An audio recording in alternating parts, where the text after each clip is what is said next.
Jadi. Punten Berat Pak. Kumaha ieu atuh Pak ya. Padahal hasil panen labu baternat di kebun Pak Henry tidak sebanyak biasanya. Tapi ini mah sedikit saja bisa bikin encok Pak. Aduh, apalagi kalau banyak. Ini mah betul ya. Sudah pada tahu belum? Ini labu baternat. Tenang, yang belum tahu tidak perlu malu. Kita belajar bersama, jadi pintarnya pun barengan, betul ya? Menurut artikel yang pernah saya baca, buah dengan nama lengkap butternut squash juga biasa disebut dengan nama labu madu. Tanaman merambat ini konon merupakan hasil perkawinan silang beberapa jenis labu asli Amerika. Ternyata ini labu impor, Teksturnya yang lembut seperti butter atau mentega, serta rasanya yang manis seperti nut atau kacang menjadi asal namanya. Meski berasal dari negeri Paman Sam, tapi butternut sudah menyebar hingga tanah air. Daerah dataran tinggi berhawa sejuk menjadi tempat yang tepat untuk budidaya butternut squash.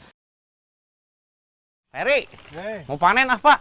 Oh, ayo bantuan. Iya, siap. Ini juga mau panen. Ini bisa ya Pak ya ini ya? Udah bisa ya? Beres kan? Aku ngarorama raos penting.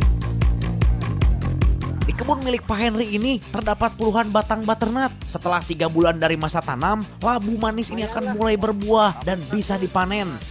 Dari satu batang yang merambat ini bisa didapat lebih dari 5 buah butternut dengan durasi panen lebih dari 1 kali.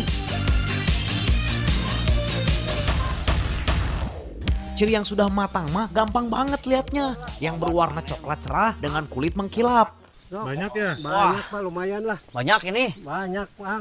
Saya campurin. Sok.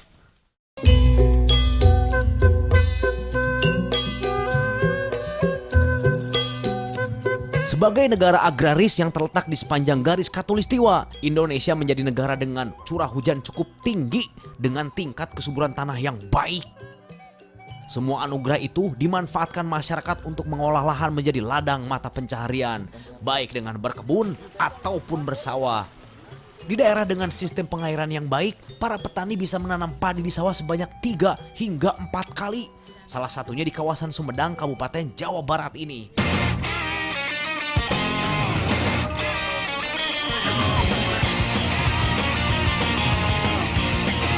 Di sini sawah bukan hanya diolah untuk ditanami padi, tetapi juga sebagai tempat untuk memelihara ikan. Istilahnya sistem tumpang sari atau juga dikenal dengan nama mina padi.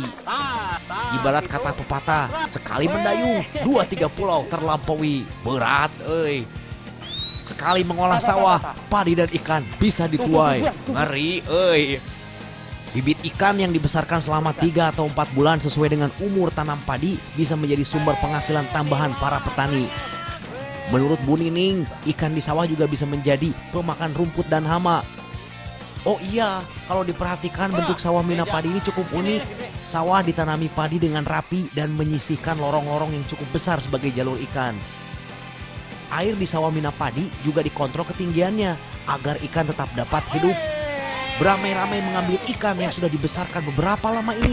Ternyata seru pisan, Tapi mengambil ikannya kudu hati-hati. Jangan sampai menginjak padinya atuh. Pak itu Pak. Wah, ini mau gede. Wah, Bu, udah banyak, udah. Udah cukup? Udah. Ayo atuh Wah, udah cukup mah. Ayo jangan, saudara ya. Ayo Bu, ayo. Teh, tinggalin teh.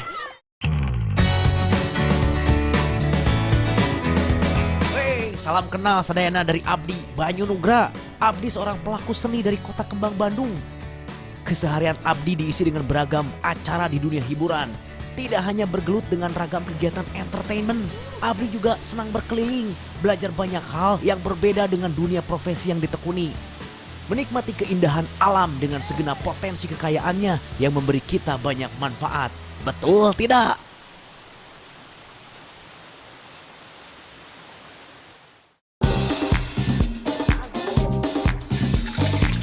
Ikan hasil mina padi jadi bahan campuran butternut untuk dibuat cemilan yang namanya comro. Semua tahu atuh dengan comro ya, alias oncom di jero. Nah, kali ini kami mau membuat comro yang berbeda karena bahannya pakai labu butternut. Kalau biasanya isian comro itu kan oncom. Nah, kali ini kami ganti dengan masakan ikan hasil mina padi. Jadi namanya kita ubah atuh ya, biar pas. Gimana kalau kita kasih nama kan bronat alias ikan di jero butternut? Edan. Yang dipakai cuma daging ikannya saja. Jadi ikan digoreng dulu biar duri dan tulang ikannya mudah dibuang. Bu, udah kering nih Bu. Mau diangkat aja? Ada wadahnya. Punten Bu. Ah, alhamdulillah. Kayaknya.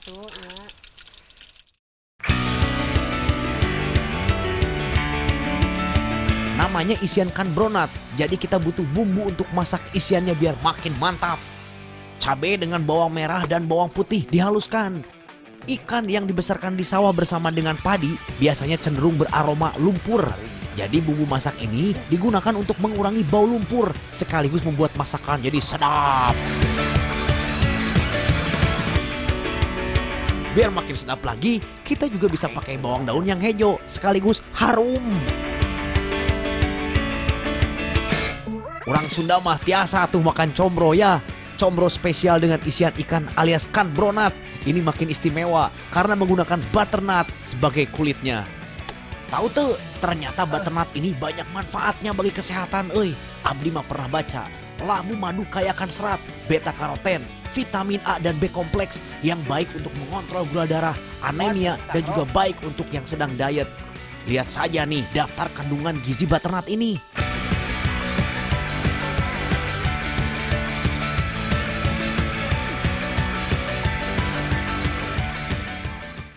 Nah Bu, ikannya udah kering Bu.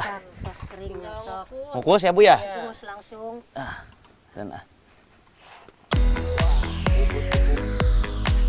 Oh iya, butternut yang dipakai yang sudah tua karena teksturnya yang sudah padat dan rasanya jauh lebih manis seperti saya. Biar mudah dicampur, adonan kita kukus ya. Butternut dikukus ini tujuannya agar tekstur labu setelah matang tetap kering. Kalau direbus bakal lebih berair,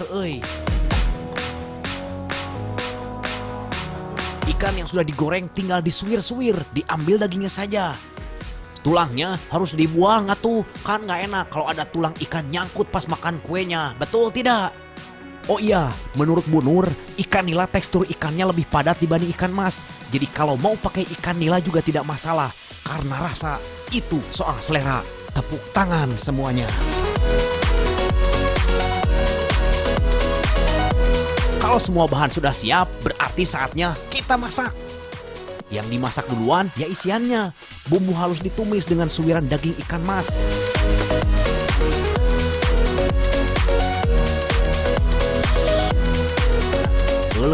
Kalau begini mah dijamin rasanya roast pisan atuh ya.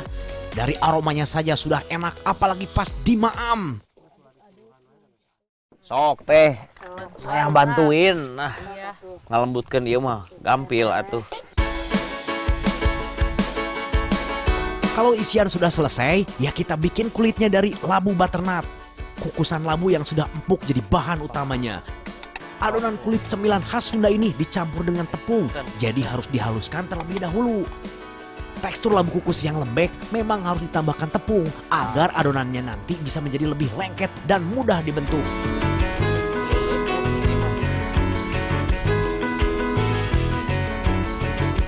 Bentuk adonannya sama seperti combro biasa atuh. Adonan labu lalu diberi isian, barulah dibentuk lonjong.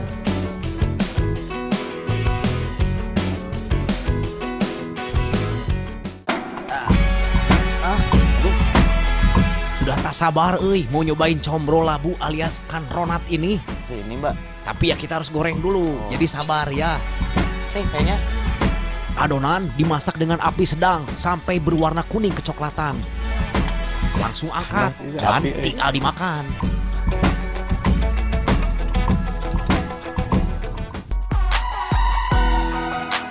Ternyata labu butternut juga bisa diolah menjadi bahan cemilan tradisional. Rasanya aduh raos pisan, empuk-empuk manis dan gurih. Dengan sedikit kreativitas, bahan dari alam bisa memberi manfaat lebih untuk kita semua.